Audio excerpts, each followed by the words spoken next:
I'm going to stop my video. Or do you want to start it?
I see we have our first participant. You'll need an app for me to help with that. Try searching in the Apple.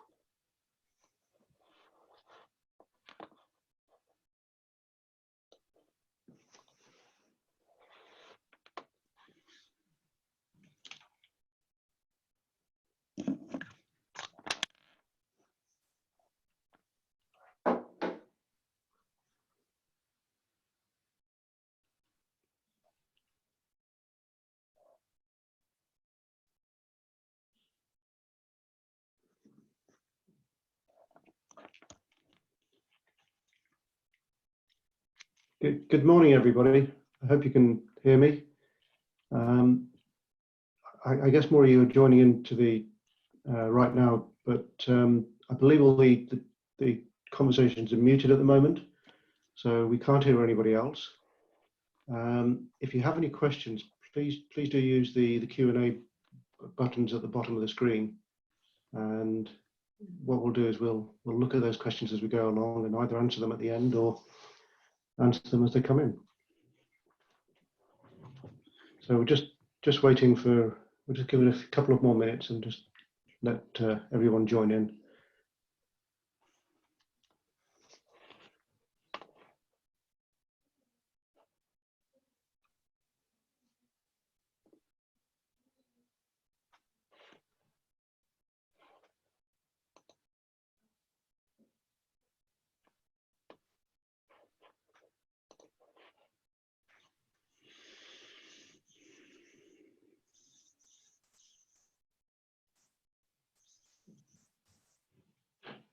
Good morning, Ben.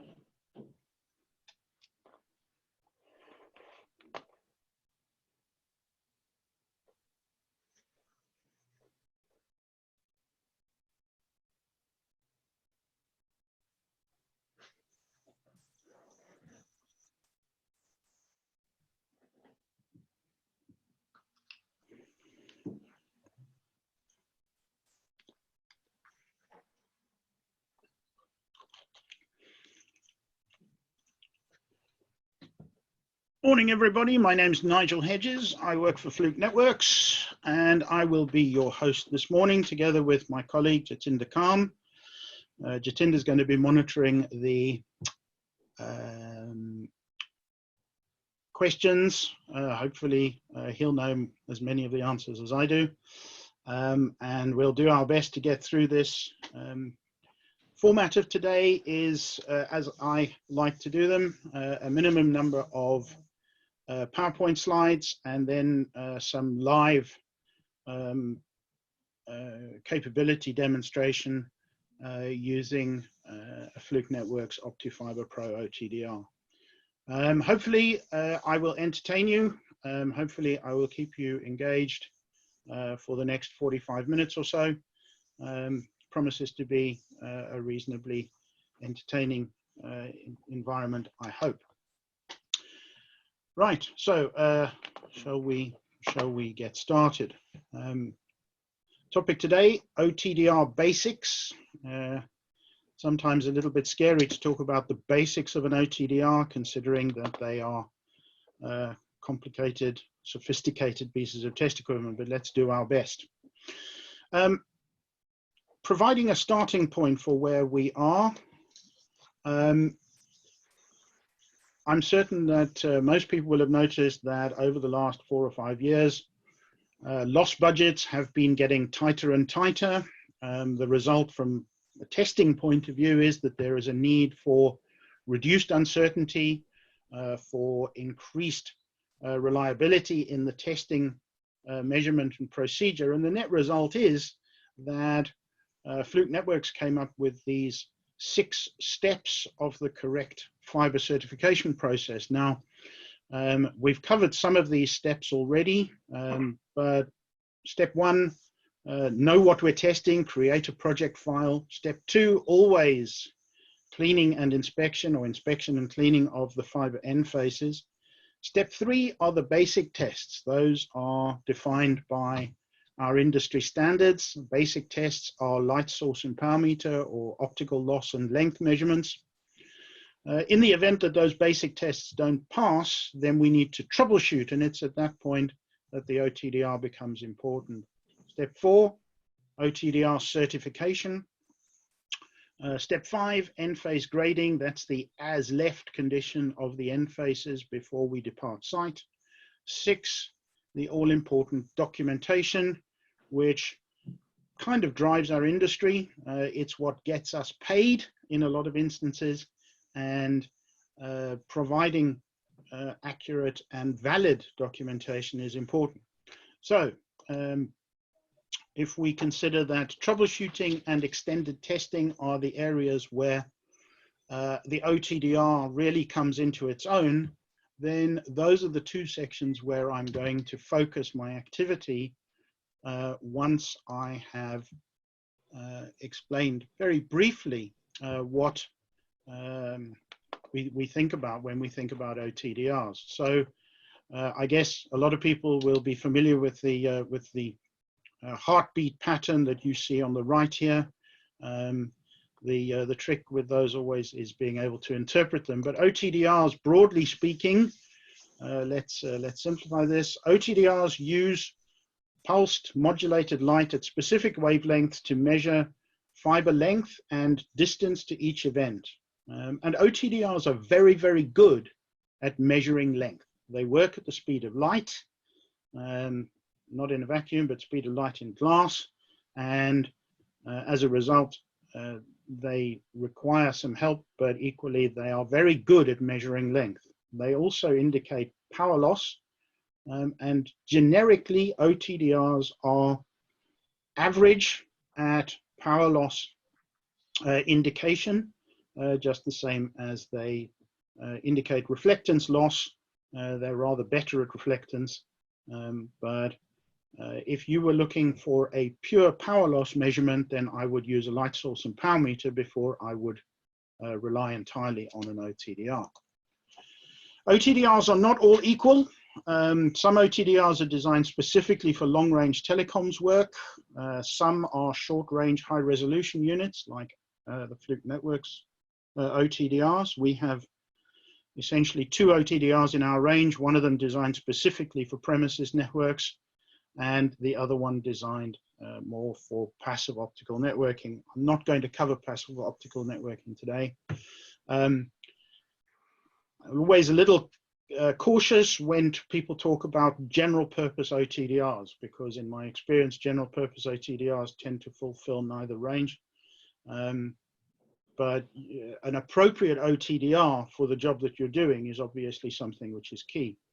Modern OTDRs include sophisticated software to aid analysis and interpretation, and that's what enables us to change that heartbeat pattern from the pattern into a picture.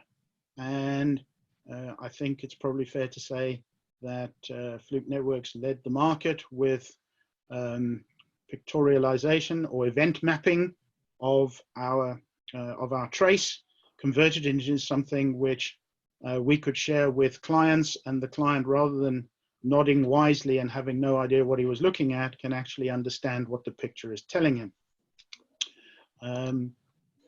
OTDRs have limitations.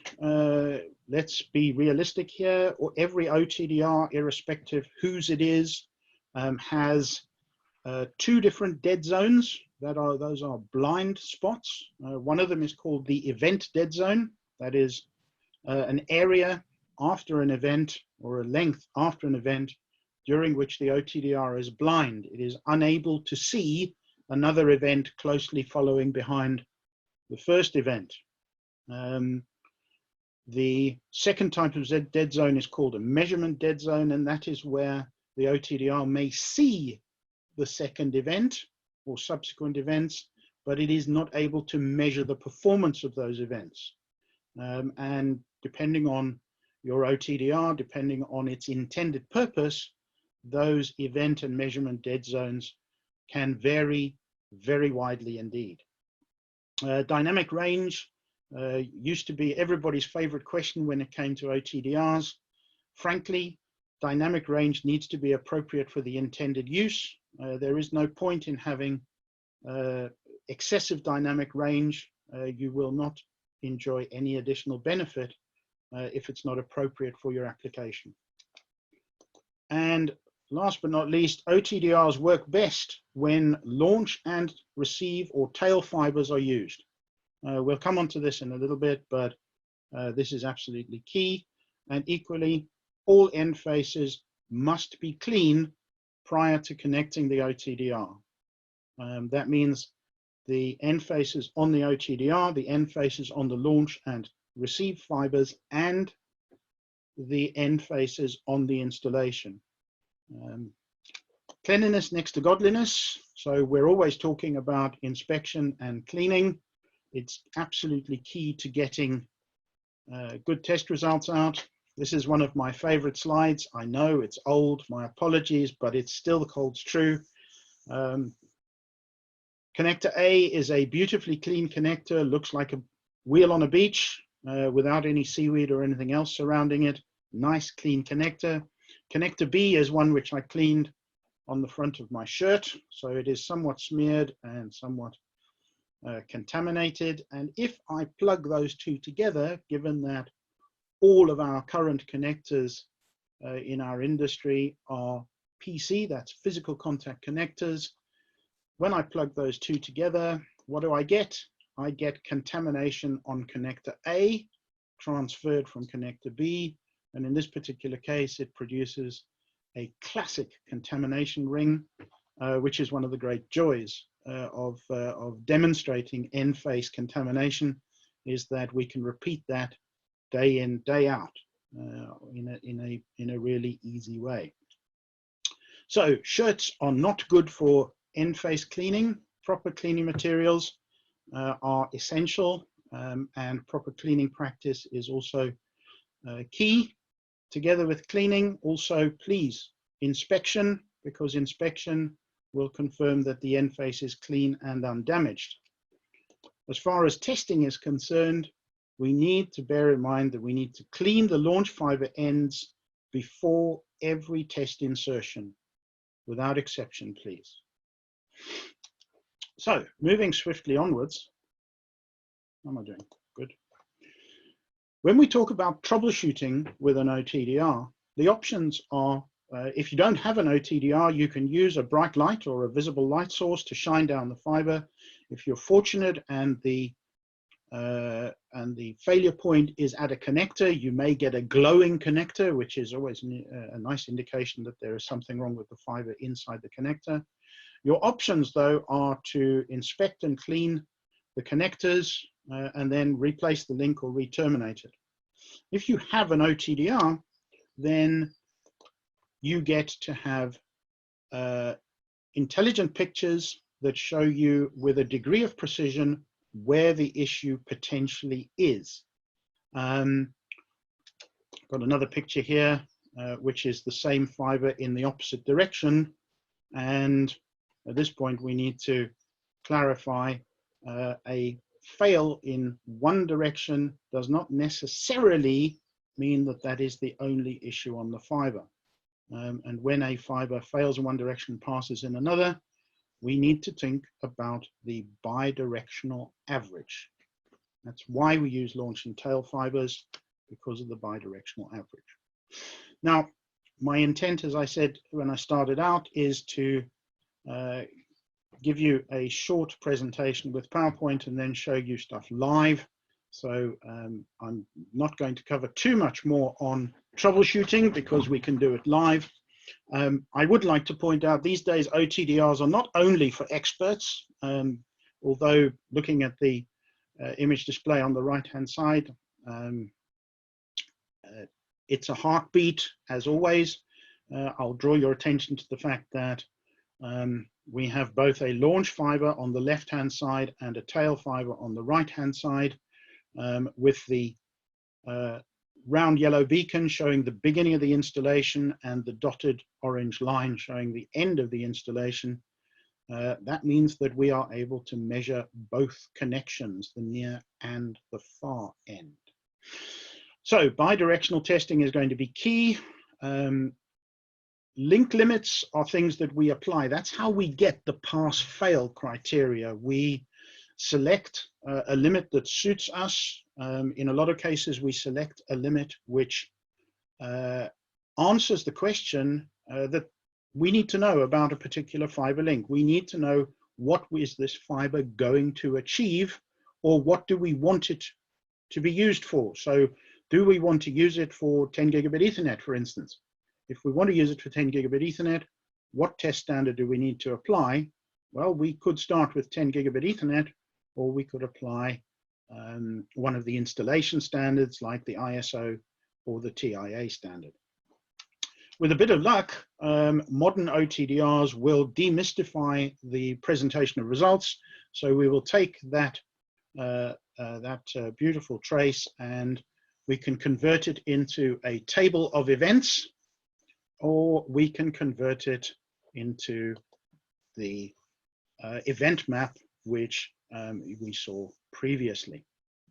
The important point here being, whichever result presentation you choose to look at, you should be able to see why the failure exists.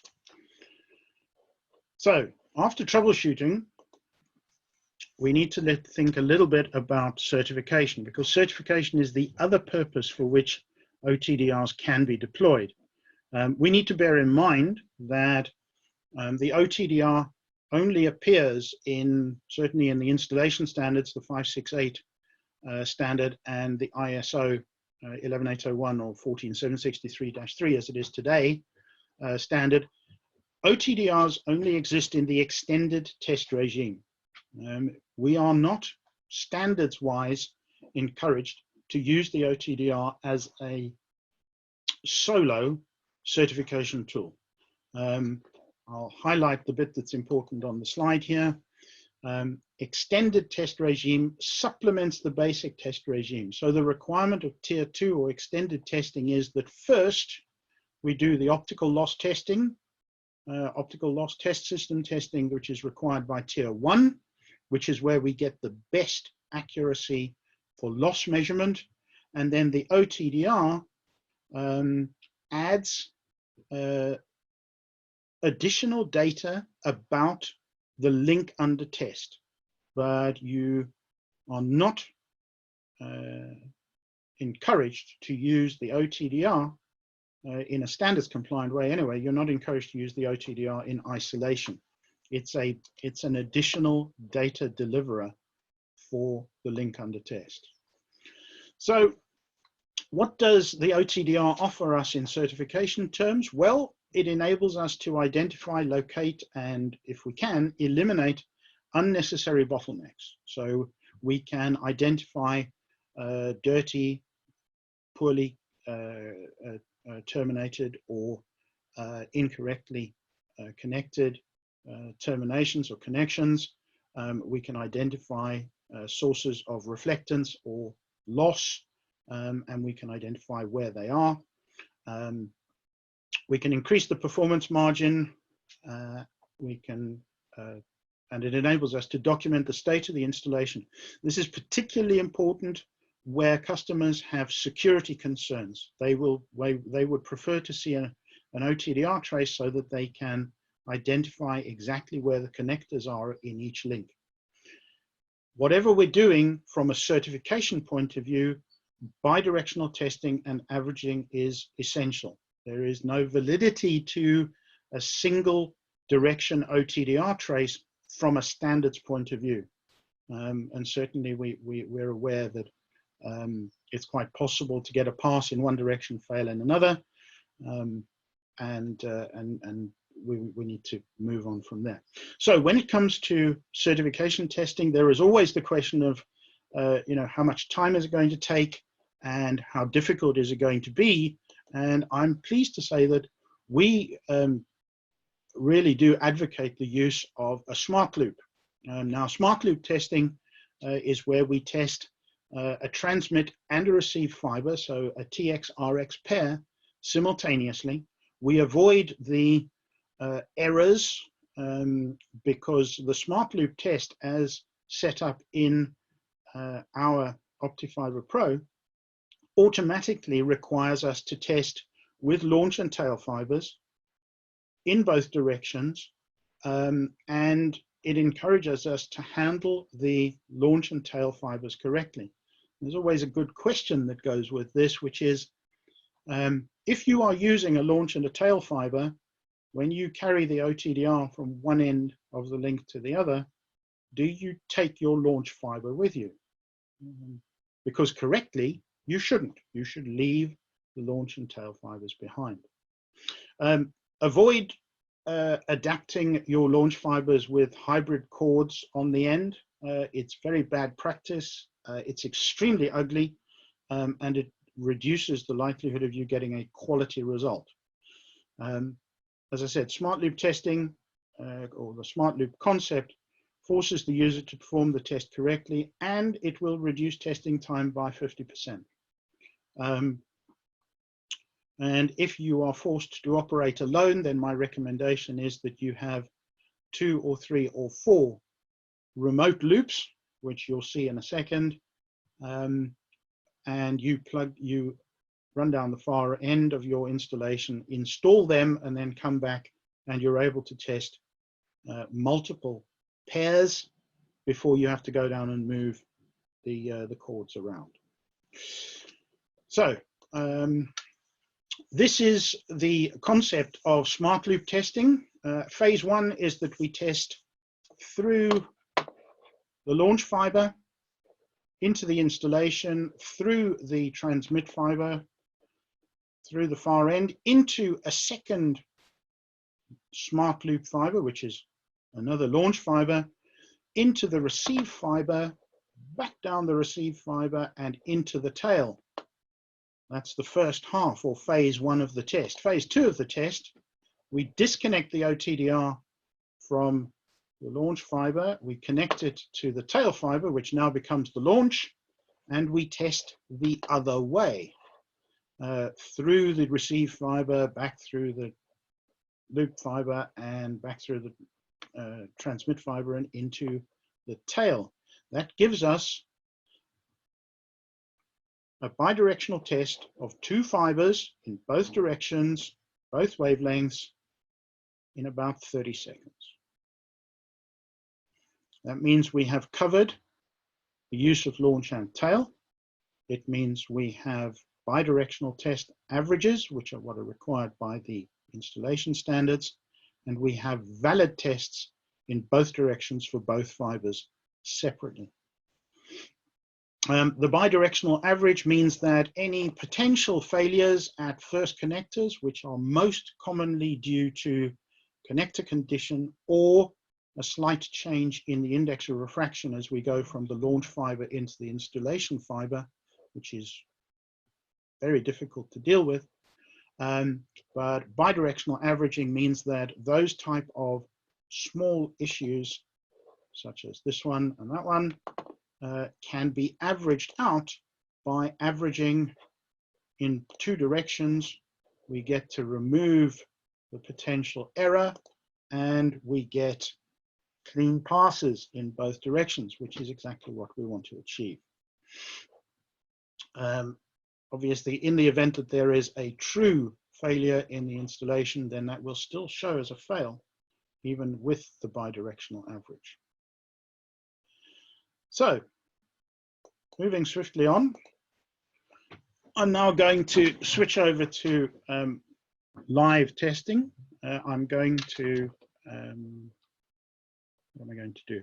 I'm going to bring my OTDR display onto the screen. There we go. Currently in fibre inspector mode. I'm going to switch off my camera for a moment, frankly, because I can't keep looking at you while I'm fiddling around with the OTDR. So forgive me if I disappear in a puff of smoke, but hopefully you will still be able to hear me. So I've done a couple of bits of end face inspection. Obviously, we want to be sure that the end faces are in good enough condition to use. I'm not entirely happy with that one, so I'll give it a quick clean.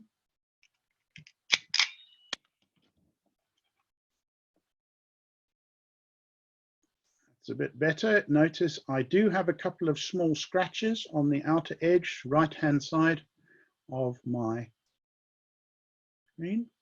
If anybody ever wonders whether or not I'm certain that those marks are on the fibre and not on the camera, the short answer is hold the camera still and twist the fibre around. And if the marks move, they must be on the fibre, together with that piece of grit. Okay.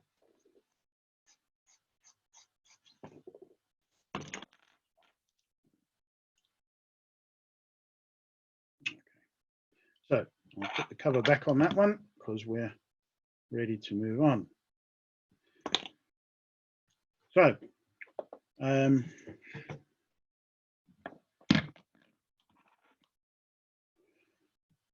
going to exit from that. We're going home. And here we have today's Zoom webinar. I'm going to set up the test setting in here. So we have auto OTDR. We have launch compensation turned on. Launch compensation means that we tell the OTDR the length of the launch and tail or receive fibers. That's very valuable because it means the software in the OTDR then looks for those lengths and identifies the beginning of the installation from the end of the launch fiber and the end of the installation from the beginning of the tail fiber. Fiber type is OM3. The test limit that we're going to use is TIA 568. There are lots and lots of test limits. I can bring them here. We have applications of all the various types available. We have custom limits that we can set up. I haven't set any up in there. I'm going to use a TIA limit. So here is 5683D. And there are 4 variants. The one I'm going to choose is the one with return loss of 20 dB, which is a relatively low one, but my fiber installation is old and my connectors are lovely, but not perfect. So we now have a setup ready to go, and I can hit save and use selected. I really probably ought to change the operator name because Frodo's not here today, but I am. And the only thing I need to do now before I move on is to set the launch compensation. So we are using a launch and a tail fiber. Notice that you get a connector in the middle of the launch and tail. So the unit is expecting you to have 2 fibers connected, which I do. And I hit set. And notice that my port connection quality is right up against the green stop. It's as good as it can get. And here we have the 2 launch fibers defined.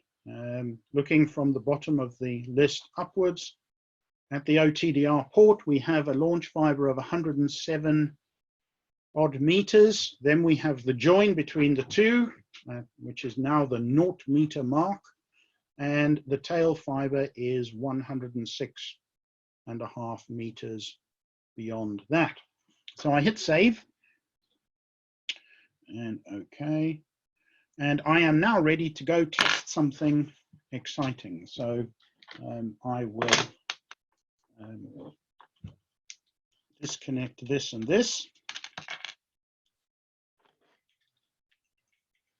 You will hear me clean the ports on my installation before I plug anything in.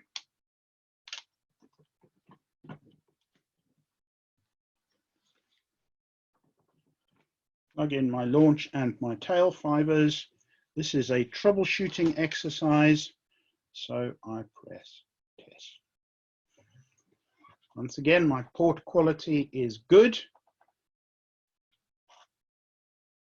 We get the trace indicator, and OptiFiber Pro runs a series of different pulse widths down the fiber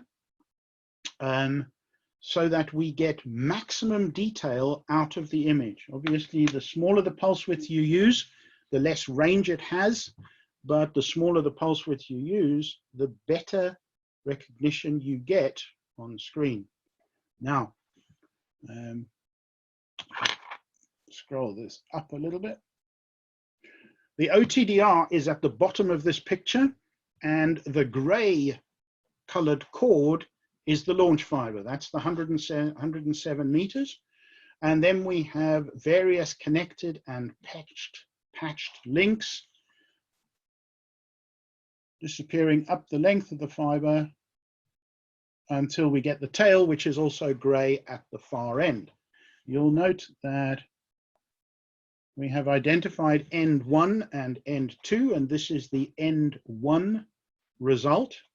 So I am going to hit fix later, which is, this is end 1 of fiber 001, and I can say that end 1, because I'm at home, is the lounge.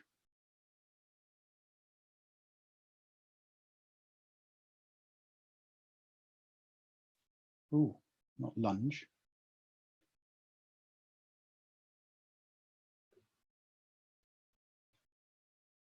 And end 2 is the study.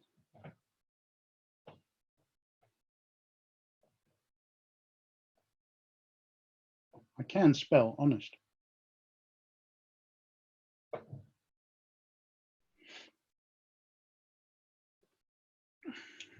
So what I now need to do is I need to connect my tail fiber as the launch fiber and test the link in the other direction, which is what I'm doing now.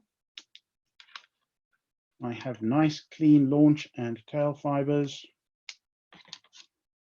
and I can hit test.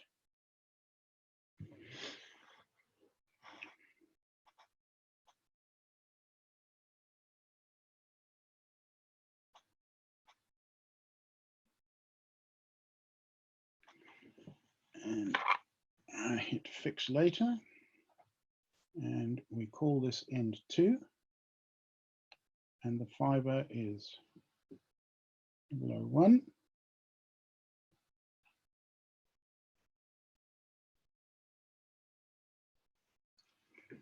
So as soon as we instruct the OTDR that we have a result from end 1 and from end 2, the OTDR produces a bidirectional average. And the bidirectional average is only available as an event map and as a table. Here's the table of events, and we can scroll up and down in the table of events, and we can see that essentially there is only one failure point, and that's this one here. And if I go back out of that and I go back to the event map, we can see that in spite of the fact that there are some short patch cords in the installation, the only failure point is that one failure point in halfway between the two 50-meter links between the patch cords. So from a troubleshooting point of view, we still need to test bidirectionally because that confirms that every other connection and the fiber installation itself is in good condition, working well and fine. We don't have any issues. The only thing we need to be concerned with is that one loss. And I'm going to go to one of the traces. Now this is the end one trace, or rather it will be the end one trace in a moment. This is the end one direction. You'll notice a couple of the connectors have been drawn in white. That is because from this direction, those connectors are detected. So they are within the detection range of the unit, that 1.4 meters. We could actually get down to about 0.35 of a meter, a very short patch cord, and still see it, provided both ends were clean. But we can't measure the far end, the performance of the far end connector. So we put it in a little dotted box, and if I look at the performance of that, then we can say, okay, so the total reflection of those two connectors together is within spec, and the loss of those two connectors together is 0.23 of a dB, so it is not a concern for us in terms of the standard that we've selected. If I go to the trace,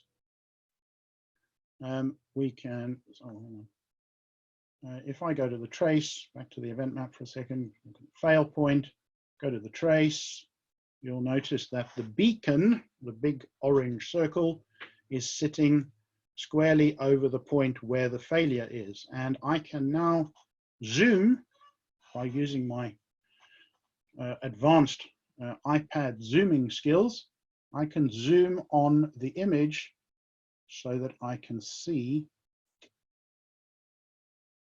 the event which is causing the fail. And the event which is causing the fail is a loss event. It has no reflectance associated with it, so it is not a connector, given that this is a multi-mode installation, and therefore we don't see too much APC connectivity here.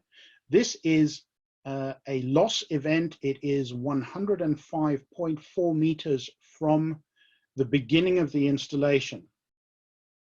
So we can reasonably accurately specify exactly where it is. If we wanted to, we could say, okay, so we know it's there. What we'll do is we will go Home, Tools, Real-Time Trace. We'll just let it do its own auto thing. And we can now start to unplug stuff. So that was the tail fiber being removed. So we know it's not, we know it's further upstream than the tail fiber, which is always good. That's the tail fiber added. We can unplug this. And so we know it's not at that connector. We know it must be between that connector and this connector. There we go. So we can identify in which segment of the link the loss event, the failure event is, and that helps us significantly in determining where to go to find it. Once again, just so we're aware, the OTDR is at the left-hand end of this trace. First segment is launch fiber. Then after that, we have a segment with a connected patch cord. Then we have the segment with the loss event in it. Now that loss event, we would have to go and inspect. It may be that the fiber is in a knot, or has a very sharp bend, or has a poor splice associated with it. Whatever the issue is, we're losing excessive amounts of power at that point. Then beyond that, we have another patched connection with a lot of reflectance associated with it, then another short link, and then the tail fiber on the extreme right-hand side. So from a troubleshooting point of view, we can run a test with a reference in a standard, which determines whether or not the installation is good enough to run. And then we can use the real-time trace to determine exactly where it is if the distance to fault is not specific enough. So I'm going to stop that now. And I'm going to go back to home. And I would like to show you the smart loop function on this OTDR. So in order to do that, I have to go and set up a new test. And I go new test. And I go smart loop OTDR auto. And bidirectional is automatically on. We're automatically testing 850 and 1300 nanometers. The fiber type is still OM30. And the test limit is still, and we hit save, and we hit use selected, and here we are ready to test, and I'm going to select fiber compensation, and you'll notice now that I am required to set up for 3 launch fibers in addition to this short gray fiber which you see poking out of the top of the OTDR. Now that short gray fiber is what we call a sacrificial fiber. It's there to protect the OTDR port, to prevent it from being damaged. And we use it religiously, because when we're doing certification, the assumption is that we're going to be testing a lot of fibers. And because we're testing a lot of fibers, we need to protect the OTDR port as much as possible. Now, what I'm doing while I'm talking to you is I'm connecting all my launch fibers together. With a bit of luck, I have 3 of them now connected to one another. I need to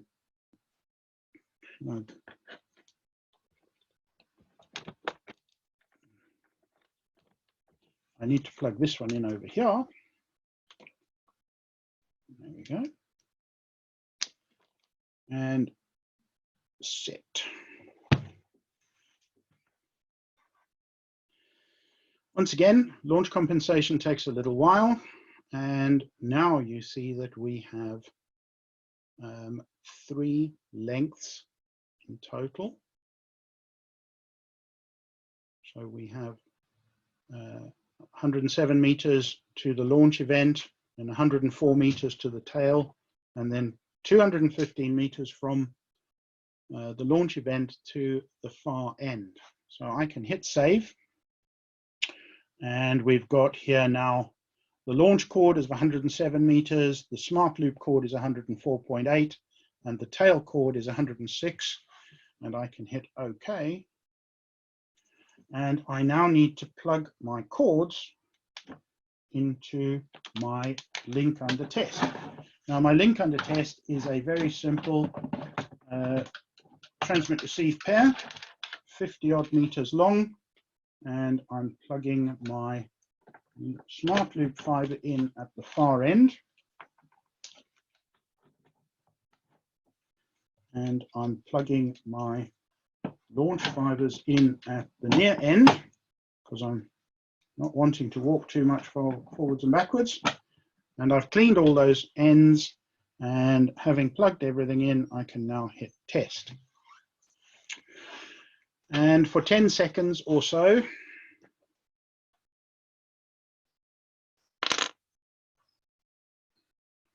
I now need, notice, I need to change the launch and tail fibers over.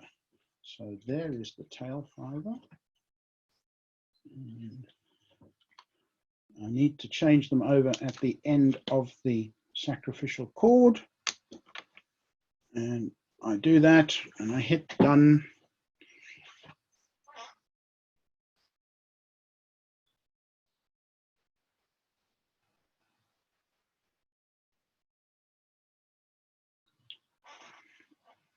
And so let me take you to the event map. And here we have the bi-directional average result for fiber A, which for the sake of argument here is the left hand or the transmit fiber of our pair. So this is the bidirectional average. By pressing the button in the bottom right hand corner where it says 1x2, I can look at the first trace that we undertook for this fiber. By pressing it again, I can get trace 2 up, which obviously shows you the loop back fiber in pink.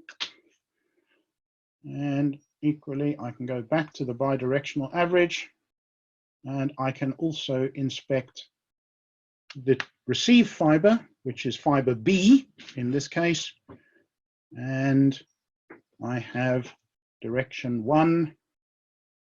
Sorry, I have bidirectional average. Okay. I have direction 1, I have direction 2, and I have the bidirectional average for that fiber as well. And at this point I can hit save, and the OTDR will present me with fiber A being the left-hand fiber and fiber B being the right-hand fiber, transmit and receive. And if I don't like those IDs, I can reverse them. I can also edit them to suit myself if I wish to. In this case, I'm not going to. I can hit save, and I'm done, and I'm ready to test my next pair. As you can see, testing in one direction, then testing in the other direction, once everything is set up, is literally a 25-second job, including listening to me rabbit on while I connect or disconnect the fibers as I go along. So let me take you now back to the PowerPoint presentation just to wrap up, because wrapping up is what we do.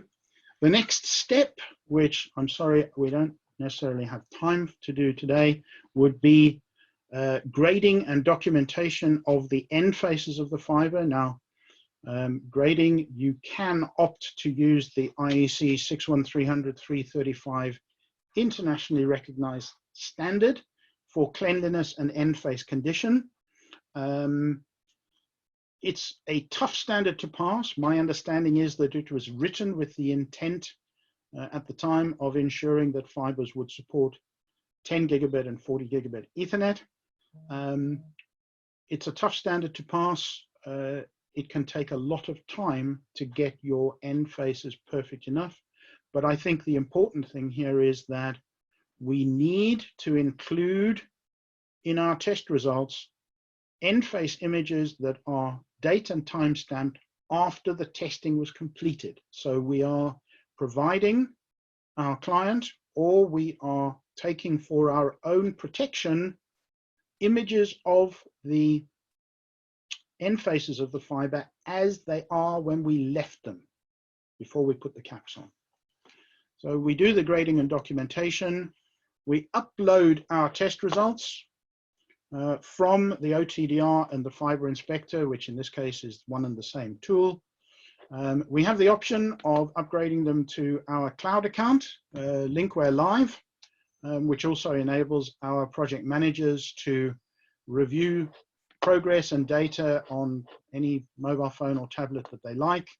But equally, it enables us to download the test results into Linkware PC and produce those test reports, of which we are much enamored. These are the test reports for fiber installation. So this particular one is a very comprehensive test report. Here you have the light source and power meter test, so the basic or tier 1 certification. Here you have the OTDR test results, and you'll notice here is OTDR N1 testing. two different wavelengths, 850 and 1300 nanometers. The table of events is here. The overall result is here. Here is end 2. And you'll note on the traces that we can see launch and tail fibers. And over here is the bi-directional average, which is also a pass. And last but not least, the event map, so that anybody who is not familiar with OTDR technology can have some idea of what is going on, what is being tested. Last but not least, the end face images, which obviously show nice wheels on a beach, no seaweed, nor rocks, nor anything else nasty. Those are the evidence that says when we left site, these end faces were clean and undamaged. If you call us back and they're not like this, we're going to charge you for the repair. Ladies and gents, that's me. Done. I am now ready for loads of questions. All right, I'm ready for a few. This is the third webinar which we've provided, which we've delivered. Where's my camera? This is the third webinar we've delivered. I'm not expecting anybody to write down those links. We did one on fiber basics last week, another one on optical loss test set certification also last week. If you would like to review those webinars, please send me an email, and I will send you those links, because I can't see anybody writing them down. Right. So, Mr. Khan, sir, you're yes, still awake. Yes, indeed. Yeah, thank you. It was a good presentation. Yes, we have had some questions. If there's anybody else that would like to send a question, please go to the bottom of your screen and click the Q&A and type them in there. So first question that came in was, why would a splice fail one way but pass when testing the other way?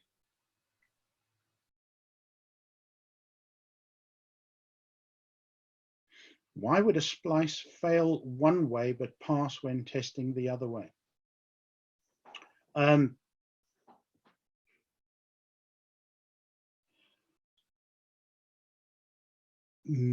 Potentially misalignment, which potentially can be worse in one direction than the other.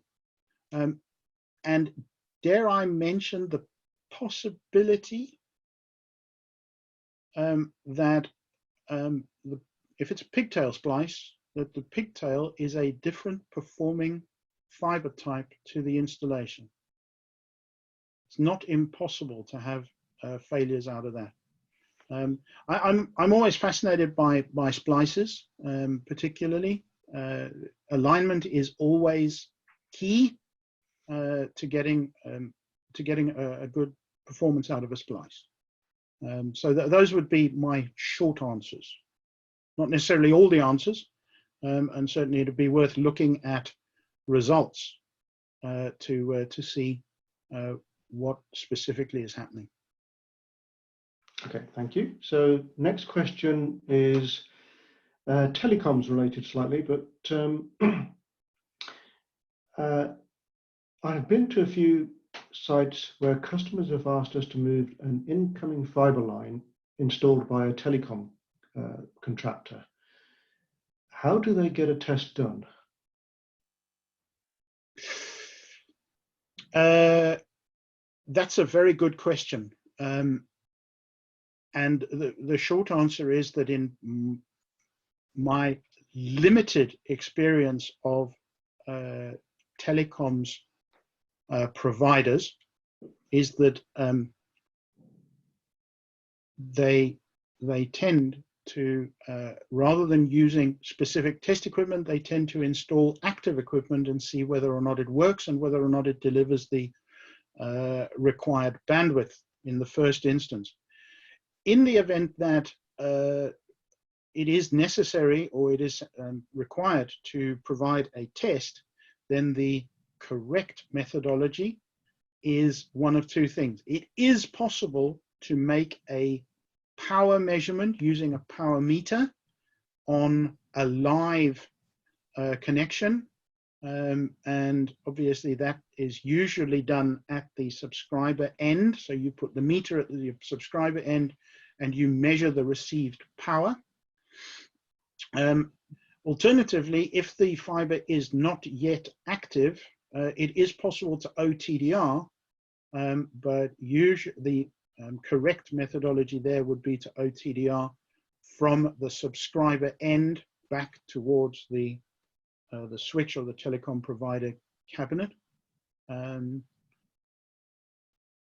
is, as an installer or a contractor, there are always questions about where responsibility stops and starts. So it is reasonable to be cautious with those type of tests. Does that, I hope that covers the question. Yes, I think it probably fairly well does. If anybody wants to discuss any of these topics offline afterwards, please do get in touch. So next question we have is, what happens if there are different connectors in the link? Probably different connectors at opposite ends of the link? Doesn't specify, unfortunately, so I'm guessing that could be one of the scenarios. Or oh, absolutely, absolutely. I regularly get asked about links which are SC at one end and LC at the other end, and the short answer is you still use a launch and a tail fiber. Your launch fiber obviously has to be SC to, well, one of them has to be SC to SC, the other one has to be SC to LC, and rather than measuring them when we set the launch compensation, there is a manual launch setting, so you can measure the length of the fibers separately, so the launch and the tail fibers separately, and then enter them into the launch compensation using the lengths. And then you can still test end to end. You can still test bidirectionally. And in fact, having different connectors at opposite ends of the link forces you to use the correct launch fiber at each end. So you don't carry your launch fibers from one end to the other. The launch fiber is launch at one end and tail at the other. okay, so another question. This one is on, I guess, probably smart loop side of things. When doing a loop test and launch lead is placed at the far end to send the signal back, so I guess smart loop, to the OTDR, could this be a patch lead? No. Well, let me answer this question another way. Could it be a patch lead? No, it couldn't, because we need to be able to stabilize the signal after we measure the connector at the far end of the transmit fiber and before we try to measure the performance of the first connector on the receive fiber. So in order to stabilize the signal, we need to have a decent length of fiber. So could you use a patch cord? Yes, as long as it's 100 meters long. In which case, yes, you can. As long as it's included in the launch compensation, yes, you can get away with it. But it's a poor methodology. Much better to use a designated launch cord. Doesn't have to be the same length as your launch and tail fibers, but it does need to be a significant length. So 20 meters won't do it, 30 meters won't do it, 50 meters is extremely marginal in multimode terms, 100 meters is better. Okay. What do you think about the quality of the connections themselves on the? Well, ideally we want the connections to be as good as possible. So we want them, we'd like them to be reference quality connections.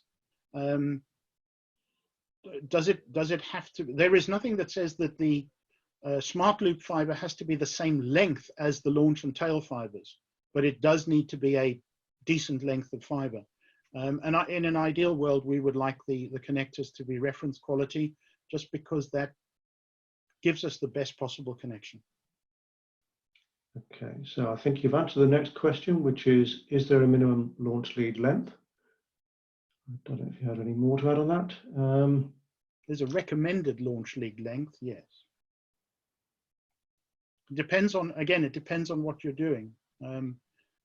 If you're testing an installation, there are not an awful lot of limits on multi-mode. If you're testing a single mode installation, where the length of the installed fiber exceeds 5 or 6 kilometers, then the recommendation is that you use a longer than our standard delivered launch lead. Our standard single mode launch leads are 130 meters. If you're testing over 5 or 6 kilometers, then the recommendation is that you go to a half-kilometer launch lead, just because you need to have a bigger pulse, longer duration pulse, because the fiber is longer. Okay, next question. This is application specific, so I'm not sure if you have the knowledge, but does this support the ability to test a submarine fiber?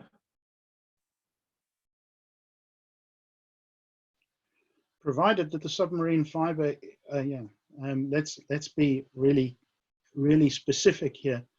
We're not talking about sub-ocean telecoms fibers here. If we're talking about fibers that are used to connect submarine devices or submarine exploration units as an umbilical cord, yes, absolutely. No reason whatsoever why not. Just be aware that an awful lot of those use a slip ring device for connectivity, and the slip rings are notorious for having significant levels of loss. Okay, thank you. So can we use an OTDR for checking a live network without having access on the other side? I always recommend caution with this, because as soon as you disconnect a live link in order to connect the OTDR to one end, something starts screaming somewhere. Now, if the link is already not working, then depending which end you're at, there are OTDRs which will operate at wavelengths which are not being used by the network. It really depends on exactly what application you're looking at and exactly where you're looking to test. I'm not going to give you a yes/no answer on that. I'm going to say caution is recommended. Yes. So would I be right in saying that there are filters available that can filter out certain wavelengths and be used with an OTDR? There are filters available that will filter out certain wavelengths. Yes, you can do it that way as well. Yes. Okay. Worth being cautious. Okay, so final two questions. What is the loss threshold where the OTDR signal will stop at a loss point? So I'm guessing that must refer to dynamic range. Sorry, again, what is the loss threshold? Where the OTDR signal will stop at a loss point. So I guess this is really, I mean, that's probably could do a bit of clarification that question, but it depends. There is no one answer to this, because it will depend on what has happened previously. So as in the example that I had with multiple different connections, if you have a bunch of connections where the performance is poor, you will lose more power at each connection than if you have a bunch of connections that are really clean. the net result is that it's kind of difficult to specify an exact threshold. Yes, it will be impacted by available dynamic range. And obviously we have two OTDRs, one of which is a higher dynamic range than the other. I have never encountered a situation where we've run out of power. Not with either the standard OTDR nor the high dynamic range variant. We have not run out of power. We sometimes run out of fiber, but yeah, I've not encountered it. Okay. So I'm sorry, I don't know that there is a single answer to that question. No, I guess, you know, the thing that pops to my mind is I wonder if there's a possibility with, say, a passive optical network splitter. Obviously, losses can be very high through those. You certainly would need a high dynamic range OTDR versus a standard OTDR to be able to see through that. Yes. And so, you know, but you're right, you know, generally it's firstly having an understanding of what equipment may be out there that you want to see through. If that's It's a movable feast. If that's the intention, yes, indeed. Okay, so another question here popped in. Not quite sure I understand it, but let's give it a go. So if you have 6 patches and 3 splices, would you be able to put a 20-meter patch lead for the return on single mode? I'm guessing that's kind of going to be the smart loop. A 20-meter. Sorry, so again, if you have 6 patches and 3 splices, would you be able to put a 20-meter patch lead for the return on single mode? No. That is not something that I would undertake. The 20-meter patch cord, again, it's not enough to be able to use it as a, think about it this way around. Anything that you're using as a smart loop or as a tail fiber also needs to be able to behave as a launch fiber, because you need to test both ways. And therefore, 20 meters is not going to be any use as a tail or receive fiber, because 20 meters is no good as a launch fiber. So it's no good as a tail fiber either. And putting it in at the far end, even on a single mode installation, is not going to give you enough signal stability in the measurement of the first connector of the second fiber. You need more length. Okay. You need more length. Okay, so final question. When testing multi-mode or single mode, would you test each of the wavelengths separately? 800, 1300, 1310, 1550 nanometers.